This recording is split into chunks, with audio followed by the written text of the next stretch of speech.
ठीक है, तो लास्ट क्लास में हमने वेक्टर स्टार्ट किया था टीटीएस में। आज टीटी है ना, तो टीटीएस में आपका वेक्टर स्टार्ट होता है। और हाँ, कल क्लास होगी ये भी। तो कल क्लास, लेकिन सबसे छुट्टी है तो इसलिए दिन में हो जाएगी। ठीक है, क्लास निपटा दूंगा, लंबी क्लास खींचूंगा। ठीक है, 1:30 से लेकर 2 घंटे तक की क्लास रहेगी। ठीक है, थोड़ा हमारा सिलेबस हो जाएगा। अब बता दूंगा सुबह रहेगी क्लास। ठीक है, तीसरा तीसरा तीसरा निपटा दूंगा अभी जाता। अरे इतना सुनो नहीं, मेरी 12वीं की क्लास होती है ना। ठीक है भैया, तो भैया बात करते हैं, ध्यान दीजिए भैया। तो लास्ट क्लास में, अरे तेरी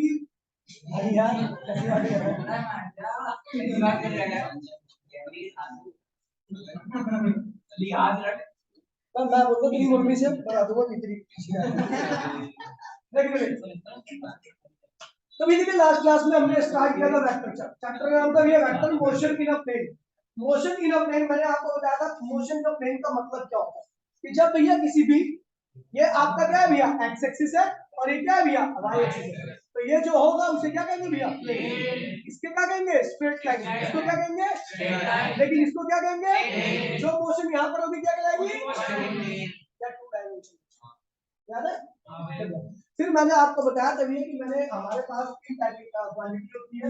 एक होती है भैया आपकी स्केलर है ना, स्केलर। दूसरी क्या होती है टेंसर। और फिर क्या होती है भैया, फिर उसके बाद क्या होती है भैया वेक्टर। मैंने आपको बताया था स्केलर क्वांटिटी क्या होती है जिसके पास मैग्नीट्यूड होता है, जिसके पास मैग्नीट्यूड डायरेक्शन।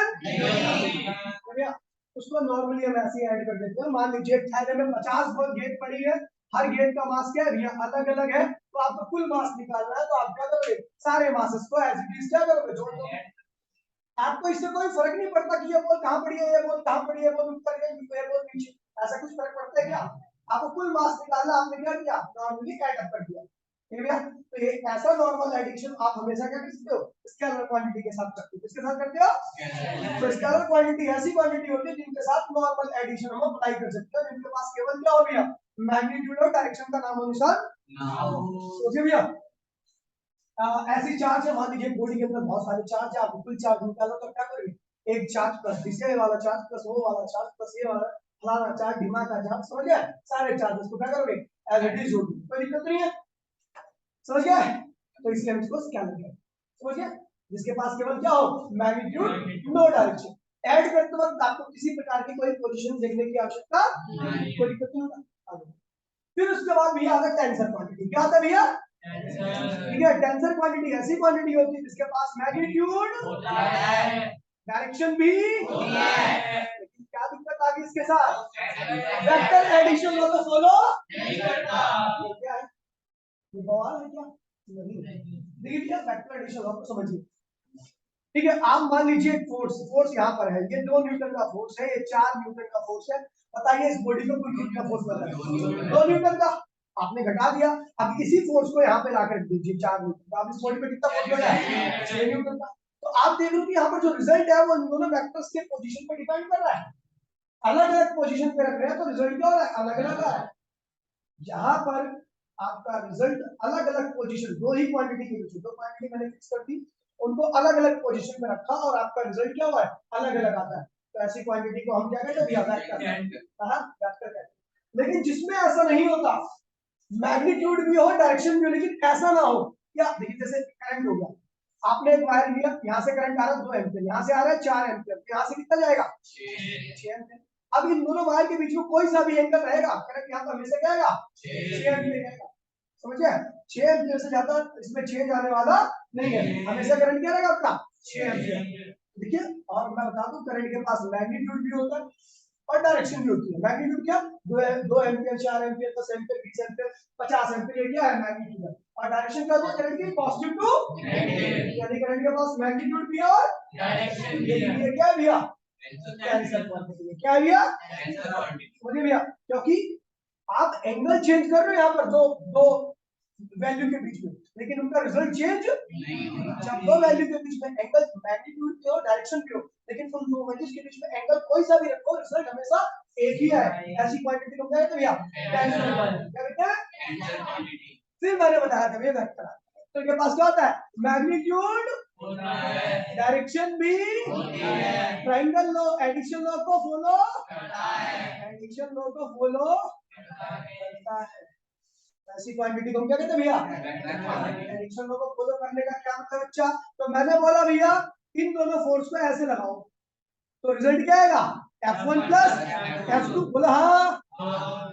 इन दोनों फोर्स को ऐसे लगाओ, F1 इधर है, F2 इधर है, तो रिजल्ट क्या होगा? F1 minus F2। बोला हाँ। यहाँ पर पोजीशन पे डिपेंड कर रहा है रिजल्ट, एंगल पे डिपेंड कर रहा है रिजल्ट।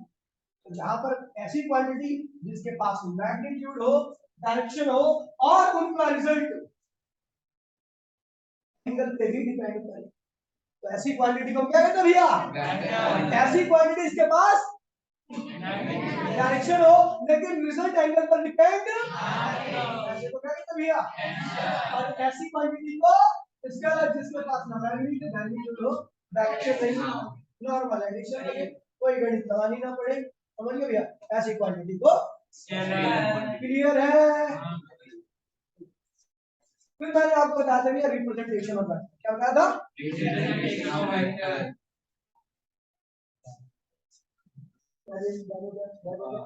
मुझे सिंपल क्यों आ जाती है?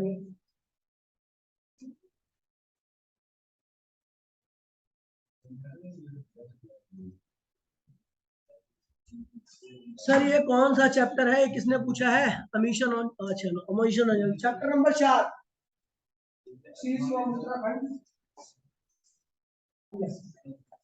देखिए भैया ध्यान, अभी आगे बढ़ते हैं बेटा। ये क्या है? ऑडियो में निकाल लो यार। फिर मैंने आपको बता दिया रिप्रेजेंटेशन ऑफ वेक्टर। ये मैंने क्या बताया? रिप्रेजेंटेशन। किसी भी वेक्टर को अगर आपको रिप्रेजेंट करना है, if A is vector quantity then A can be represented by this. If B is vector quantity, B को ऐसे रिप्रेजेंट करेंगे. If C is vector quantity, C को ऐसे. If D is vector quantity, D को ऐसे, है ना? कोई भी वेक्टर क्वांटिटी होगी तो उसके ऊपर क्या मिलेगा आपको? एरो। क्या मिलेगा? एरो। और एरो की डायरेक्शन क्या रहेगी? Left to right.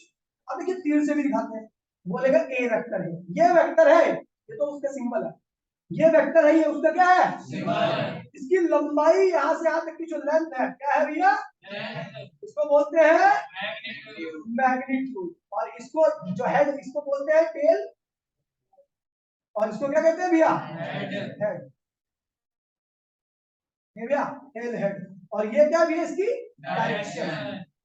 देखिए दोबारा बोलो भैया, वेक्टर्स को ऐसे भी रिप्रेजेंट किया जाता है, जो वेक्टर होगा उसके ऊपर क्या मिलेगा आपको? हमेशा एरो मिलेगा, या तीर के निशान से दिखाया जाता है। तीर के निशान जो तीर की डायरेक्शन होती है, that is the direction of vector, direction of vector. और जो लंबाई होती है वो क्या भैया? Magnitude of vector. कोई दिक्कत नहीं भैया, ये बताया था मैंने आपको, कर दिया थे। आगे बढ़ते हैं भैया, ठीक है बेटा?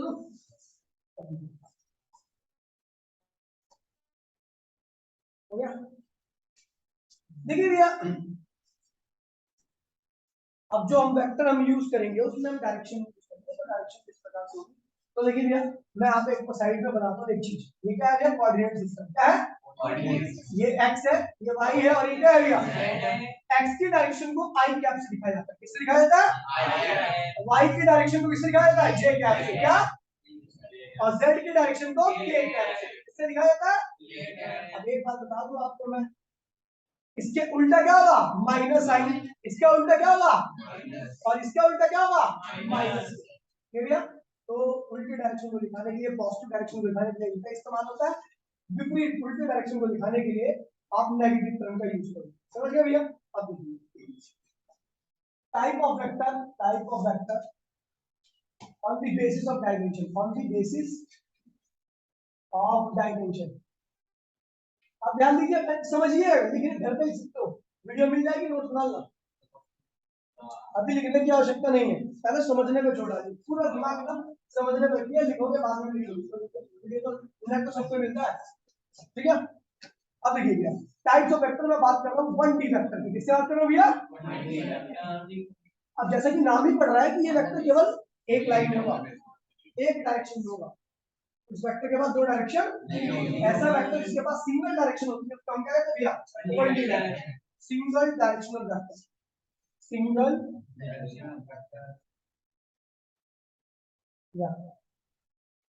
ये भैया मतलब सिंगल डायरेक्शनल वेक्टर को हम क्या कहते हैं, वन डायमेंशनल। अब देखिए भैया ध्यान दीजिए प्लीज, यहाँ पर मैंने एक पॉइंट बनाया जिसकी वैल्यू क्या 4, 2 मीटर को रिप्रेजेंट कर रहा है, ठीक है। ये एक पॉइंट है जो कि ओरिजिन से कितनी दूरी पर है, 2 मीटर, लेकिन है किस पे, आई एक्सिस को बोले तो आई डायरेक्शन। तो ये जो वेक्टर लिखूंगा मैं, मान लीजिए मैं लिख रहा हूँ ओ ए वेक्टर, क्या लिख रहा हूँ, ओ ए वेक्टर, तो उसकी वैल्यू क्या होगी भैया, 2 मीटर।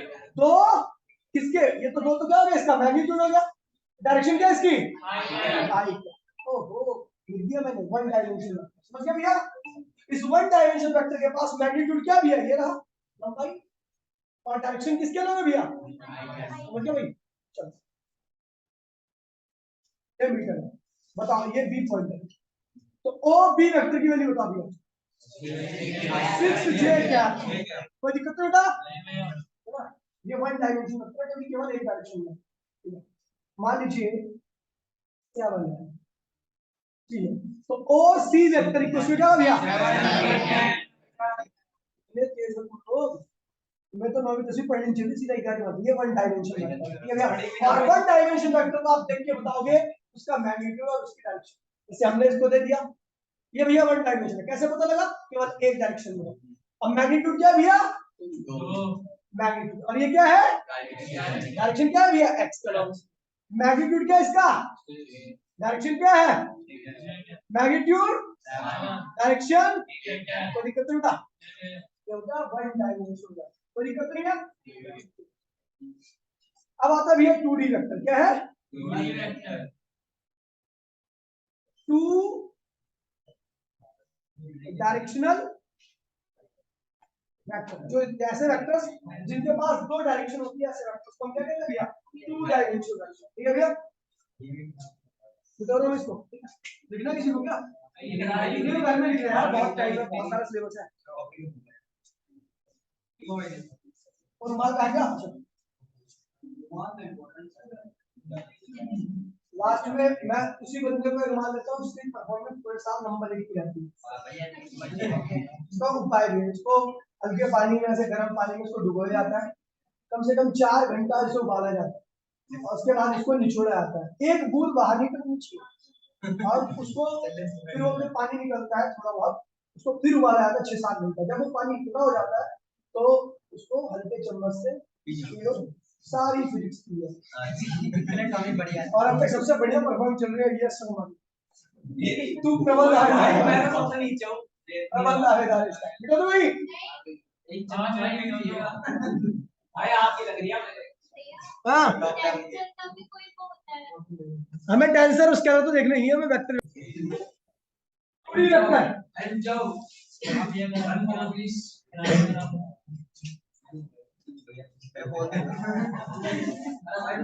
भाई मैं जाता हूं, चल 2D वेक्टर, 2D वेक्टर, ये 2 डायरेक्शनल। अब देखिए भैया ए ध्यान से, ये है भैया कौन सा प्लेन है बेटा, एक्स वाई प्लेन, क्या बोलेंगे इसे, ये है ओरिजिन, ये है पॉइंट 2,3, ओहो 2 क्या है, एक्स का पार्ट है, 3 क्या है, ओके भैया, 2 एक्स का पार्ट। अब यहाँ पर एक वेक्टर हमने लिखा है, ये क्या भैया ओ है, और इस पॉइंट का नाम क्या है, तो ओ ए वेक्टर बताओ कैसे लिखा जाए, बिल्कुल 2i cap plus 3j cap, okay भैया। और इस वेक्टर की लेंथ कैसे निकालेंगे, तो आपको डिस्टेंस फॉर्मूला याद है, under root x2 minus x1 का होल स्क्वायर प्लस 5 माइनस 5 का होल स्क्वायर, ये डिस्टेंस फॉर्मूला था मैथ्स, ठीक है भैया। तब कैसे निकालेंगे भैया, देखिए मैग्नीट्यूड, देखिए मैग्नीट्यूड को कैसे रिप्रेजेंट करते हैं, मैग्नीट्यूड वहां पे तो आप देख के बता रहे थे कि मैग्नीट्यूड इतना होगा, लेकिन यहाँ पर आप देख के बता नहीं सकते मैग्नीट्यूड कितना होगा, यहाँ पे आपको निकालना पड़ेगा। तो देखिए मैं मैग्नीट्यूड कितना होगा, बड़ा ही बेशर्म लड़का है यार, मैग्नीट्यूड कितना है भैया, तो मैग्नीट्यूड निकालने के लिए हम इसकी लेंथ निकालेंगे और लेंथ निकालने के लिए हमें इसका यूज करना पड़ेगा डिस्टेंस फॉर्मूला। मुझे पता है एक पॉइंट क्या भैया 0,0 है, दूसरा क्या 2,3, इसके बीच में डिस्टेंस क्या होगा 2 - 0 का होल स्क्वायर और 3 - 0 का होल स्क्वायर का अंडर रूट। 0 रखने की आवश्यकता नहीं पड़ती क्योंकि भैया 0 आएगा ही नहीं। तो आपका जो मैग्नीट्यूड होगा सीधा आप लिखोगे OA का मैग्नीट्यूड, मैग्नीट्यूड को आप OA से लिखोगे, इसके ऊपर कोई भी तीर का निशान नहीं डालना है, या तो आप OA से लिखोगे या OA वेक्टर का मोड। ये भी मैग्नीट्यूड है, ये भी मैग्नीट्यूड है, आपको जो अच्छा लगे वो लगाइएगा। मोड से वेक्टर कट जाता है। हाँ मतलब ये बताता है कि इस ये जो वेक्टर था ना इसका केवल मैग्नीट्यूड लिया मैंने, ये वेक्टर का केवल क्या लिया मैग्नीट्यूड, इसका मतलब यही है। ठीक है, अब वो कैसे निकालेंगे, मैग्नीट्यूड मतलब क्या होता है लेंथ, क्या होती है, तो यहाँ से यहाँ तक की लेंथ कैसे निकलेगी, अंडर रूट 2 - 0 का होल स्क्वायर तो 2 स्क्वायर होगा, बोला हाँ। 3 - 0 का स्क्वायर मतलब 3 का स्क्वायर ही होगा, बोला हाँ। देखा हुआ भैया, अंडर रूट 4 और 9 अंडर रूट, यानी ये जो वेक्टर है उसके पास मैग्नीट्यूड क्या है अंडर रूट 13 है, कोई दिक्कत नहीं है। अच्छा एक बात ध्यान रखना भैया, ठीक है, हम तो ऐसे भी कर सकते हैं 2 का स्क्वायर 3 का स्क्वायर आगे वही। तो आप जब भी किसी वेक्टर को देखोगे तो इसी तरीके से स्क्वायर कर दोगे, वही क्या होगा उसका मैग्नीट्यूड मिलेगा। ठीक है भैया, मोड में मैग्नीट्यूड मतलब लंबाई, और लंबाई कभी नेगेटिव नहीं होती, पॉजिटिव। समझ गया, ऑलवेज क्या करें और लगवाया है पैसों का ऑलवेज पॉजिटिव, क्या भैया सदैव धनात्मक रहेगा ये, कोई दिक्कत नहीं है। चलो एक और निकालें, बोलो हाँ।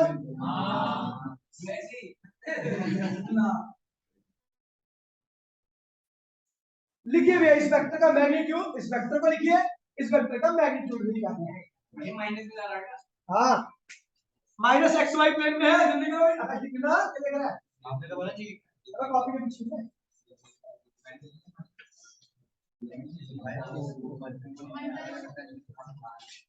ओ पी क्या -4i + 6j, ये आगे भी आपका वेक्टर, बोलो हाँ।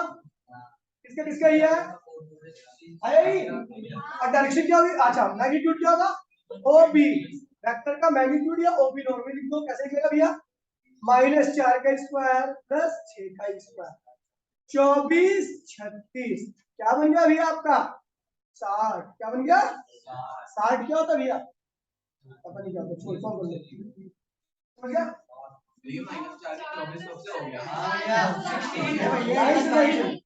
चेक करता रहूंगा मैं तुम्हें बार-बार। अरे भाई ऐसी गलती मैं जानबूझ के करता हूं, अबे वो तो कर दूंगा मैं, ऐसी सब वाली लिखनी है आपको, नहीं बताता ना पूरी क्लास को मारता मैं, ये तो बात है भाई, ये तो 10 बार भाई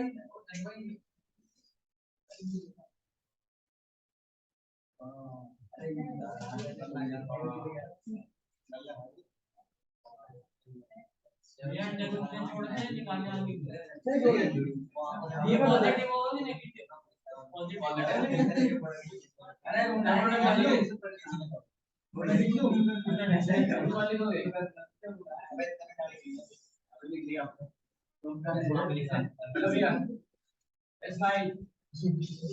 भाई क्या हुआ भाई, अरे भाई आप लगे नहीं रहे क्या हुआ भाई,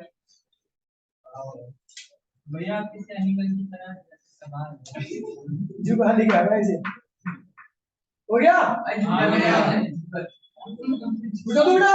बेटा एक और देता हूँ आपके लिए 2D वेक्टर का एग्जांपल, आपको सब कुछ करना है, मैं कुछ नहीं करूंगा,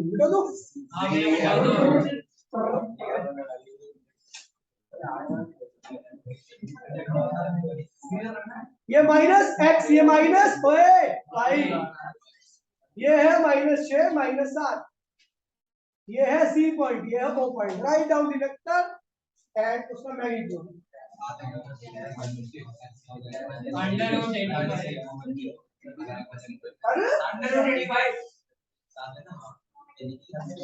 OC vector equals to -6i + 7j, कोई दिक्कत नहीं है, मैग्नीट्यूड क्या होगा 36 49 5 8 अंडर रूट 85 आंसर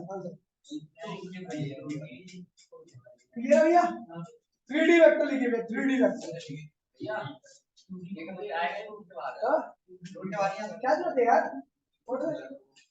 इतनी मेहनत क्यों कर रहा है पास ही तो होना बस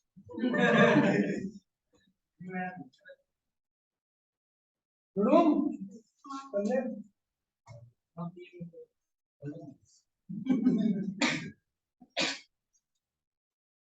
3D vector 3 directional vector is known as 3D vector और आपको पता किया 1D वेक्टर स्ट्रेट लाइन में मिलेगा आपको 2D वेक्टर प्लेन में मिलेगा 3D वेक्टर स्पेस में मिलेगा ठीक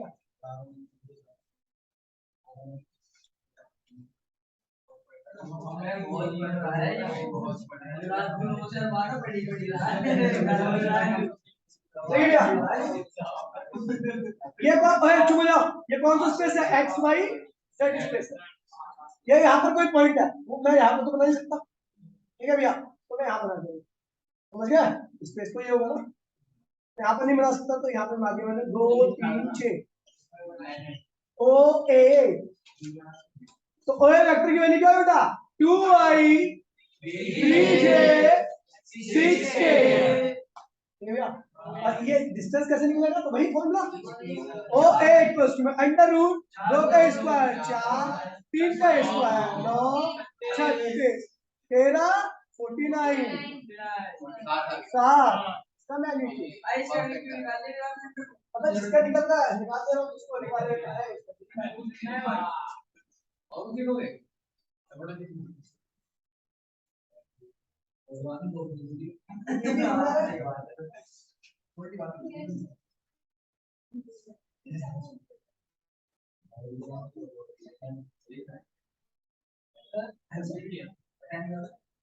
ये है वाई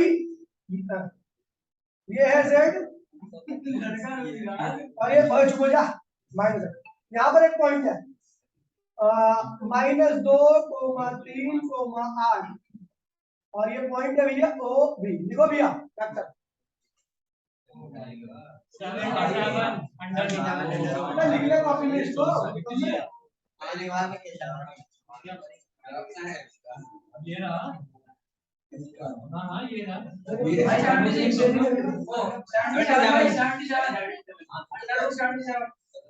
वेक्टर क्या भैया ओ बी वेक्टर बराबर -2i 3j 8k O B का मैग्नीट्यूड 4 9 64 13 77 अब तभी जो किया था जान उसकी किया था भाई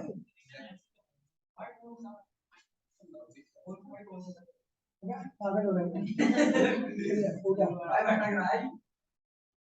गलत डायरेक्शन जा रहे हैं इनकी डायरेक्शन क्लियर होती है स्पेस तो इनसे पूछे उसकी जिंदगी मुहाल कर दी थी मैंने मुझे भाई मुहाल कैसे ट्राई मान करता है हो जाता हूं देवा तो भाई देवा एकदम स्ट्रेट फॉरवर्ड सीधा हो गया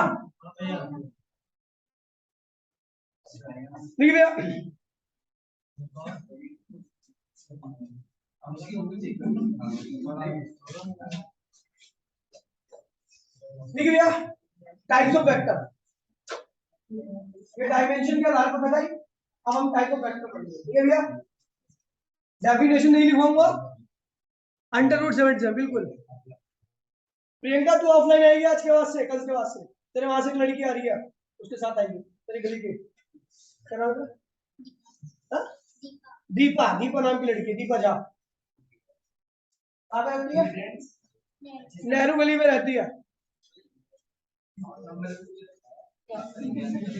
राधे कृष्ण मंदिर के सामने पीछे पीछे और पीछे तेरे घर के पास में बेटो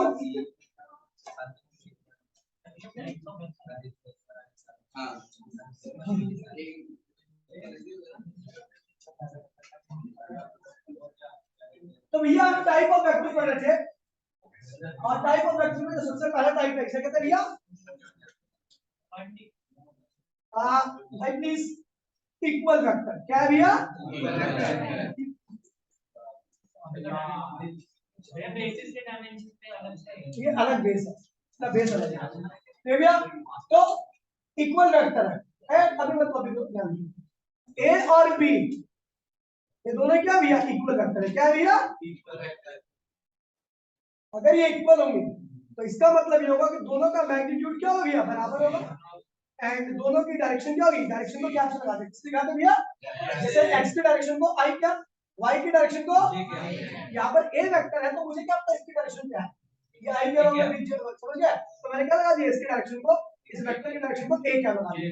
इस वेक्टर का मैग्नीट्यूड a था और इस वेक्टर की डायरेक्शन a क्या थी और b की डायरेक्शन क्या होगी। तो अगर ओए तो वेक्टर अगर आपके इक्वल है प्लीज तो उनके मैग्नीट्यूड यानी उनकी लंबाई आपस में क्या होगी सेम होगी और उनकी डायरेक्शन भी क्या होगी। ये एक ही डायरेक्शन है और ये किसकी डायरेक्शन है भैया, direction of A.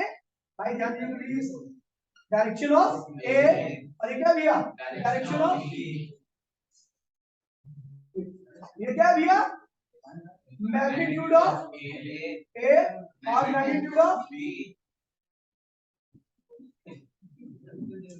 magnitude of a vector, magnitude of b vector, direction of a vector, direction of b vector।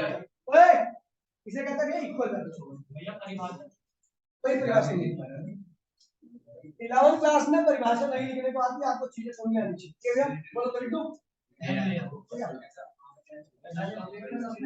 Ranchhod Das झांझरबंद। ओए कोलिनियर वेक्टर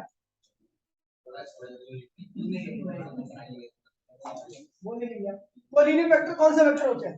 तो कोलिनियर वेक्टर ऐसे वेक्टर होते हैं जो एक ही लाइन में हो। क्या हो भैया एक ही लाइन में।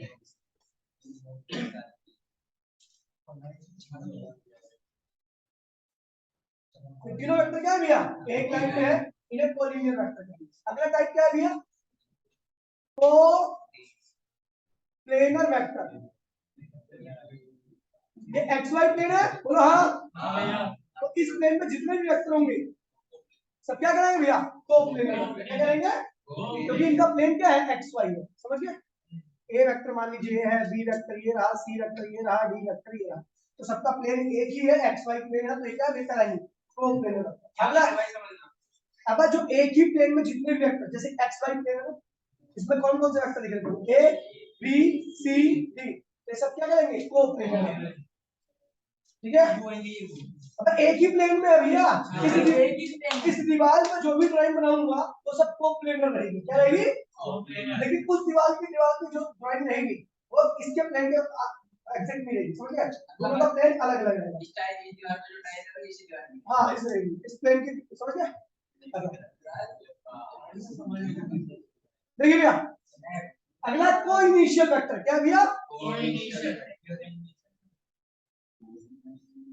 जिनका ओरिजिन पॉइंट क्या भैया सेम, जो एक ही पॉइंट से निकलते हो। A vector B vector C vector और डी वेक्टर सब इसी पॉइंट से निकले ना भैया, ये सब क्या भैया को इनिशियल वेक्टर। क्या है को इनिशियल, ध्यान दीजिए प्लीज इधर देखिए। अगला भैया को टर्मिनल वेक्टर। क्या है को टर्मिनल वेक्टर,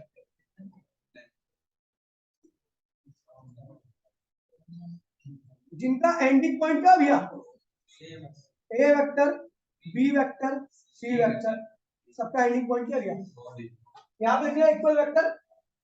समझ गए, इसमें दिखाने की आवश्यकता नहीं है। ठीक है भैया कोलिनियर वेक्टर सेम लाइन को प्लेनर वेक्टर सेम प्लेन को इनिशियल वेक्टर जिनका इनिशियल पॉइंट या स्टार्टिंग पॉइंट क्या भैया सेम हो और को टर्मिनल वेक्टर जिनका एंडिंग पॉइंट क्या भैया। तो मुझे ये दिखाने की आवश्यकता नहीं है, डायग्राम ये आप समझ जाओगे, आपको बस दिमाग में रखना है कभी आएगा नहीं। Okay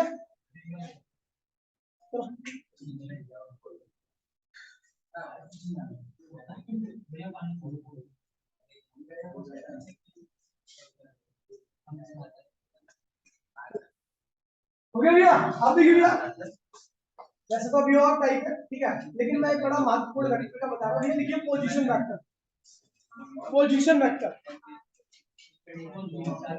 position vector starting point bracket में starting point origin starting point डाल दो पोजीशन वेक्टर करें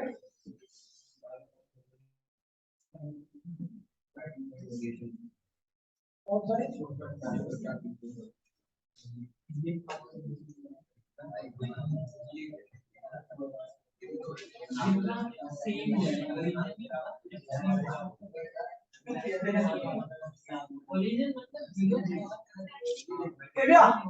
पॉइंट क्या है आपका? ओरिजिन है। क्या है?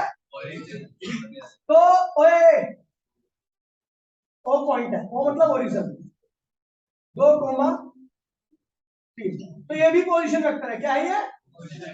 मान लीजिए ए पॉइंट है ना, तो ओ ए क्या कहलाएगा भैया? Position vector. क्या कहलाएगा भैया? Position vector. तो लिखा ही है पोजीशन वेक्टर ऑफ ओ ए। ओ ए का पोजीशन वेक्टर क्या होगा भैया? तो भैया देखिए 2i + 3j, मतलब जो भी वेक्टर 0 से स्टार्ट हो, जितने भी हमने पहले लिखे हैं वो सभी क्या है भैया? पोजीशन। जो भी 0 से स्टार्ट हो वो क्या कहलाता है भैया? देखिएगा ये एक्स एक्सिस है और ये वाई है। ये क्या है? 4। तो ये भी तो 0 से स्टार्ट हुआ है और कहां पे खत्म हुआ है? बी पॉइंट में। तो इसकी O position vector of O B क्या होगा बेटा? बताइए। 4i समझ गए भैया? 4i समझ गया?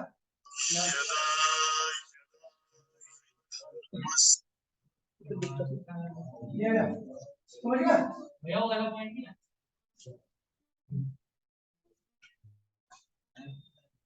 तो क्या होगा भैया? पोजीशन वेक्टर ऑफ ओ सी क्या होगा भैया? 8। इस वेक्टर का मैग्नीट्यूड कितना हो गया? i√2² + 3²। इस वेक्टर का मैग्नीट्यूड क्या होगा? 4। इस वेक्टर का मैग्नीट्यूड क्या होगा? इस वेक्टर की डायरेक्शन क्या होगी? x। इस वेक्टर की डायरेक्शन क्या है? y है ना। और इसमें आप डायरेक्शन नहीं बता पाओगे, आपको निकालना पड़ेगा, आप आगे सोच सीख जाओ। ठीक है भैया? तो ये था।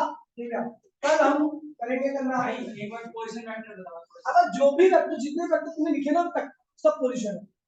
ठीक है?